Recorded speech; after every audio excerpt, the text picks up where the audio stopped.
time was the janitor at a sporting goods store, my first real job. I was 15 years old, I guess 14 going on 15, and I wanted a car when I was 16, and the deal was I had to raise enough money to buy half of a car, and my dad would help with the other half. So I was a janitor, I cleaned up the store, I learned how to take glue out of carpet tiles, I learned how to change light bulbs, ballasts and fluorescent things, I learned how to stock shelves of the running shoes, and that was my first job. $750 later, I was halfway to a car, and I had my first car. My first real job at Porte was, I guess, on the construction sites. After that, I was working in the sales centers as a host. That was my first real job. This is way back when, so we were doing all kinds of funny things like putting flyers out under car windshields at Kitts Beach to get people to come to the sales center. I was meeting people as they came in and then handing them off to the salespeople and doing a little bit of touring.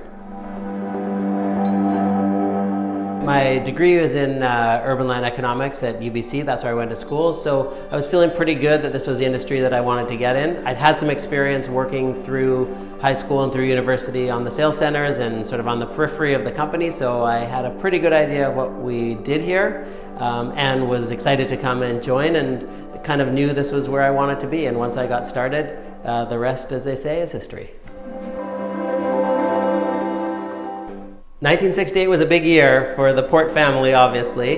Back in 1968, I think the men were more able to focus on the business, so he probably didn't know all that much about what was going on with the me being born part, although he did know that I was born. Although I have it on good authority, he was not actually there at the hospital when I was born. He came a little later. I have that on good authority from my mom.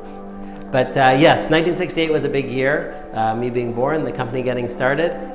My dad started the company when he was working as a real estate broker and decided he wanted to go out on his own and didn't want to work for somebody anymore, and packed up his box and rented some office space and set up Porte Realty as a real estate brokerage that was basically a one-man show, like every business is when it starts, was a one-man show.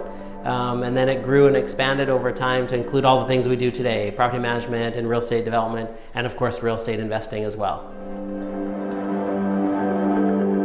My hope for Generation 3 is that they have some love and passion for real estate and for the real estate business and want to come and join the family business.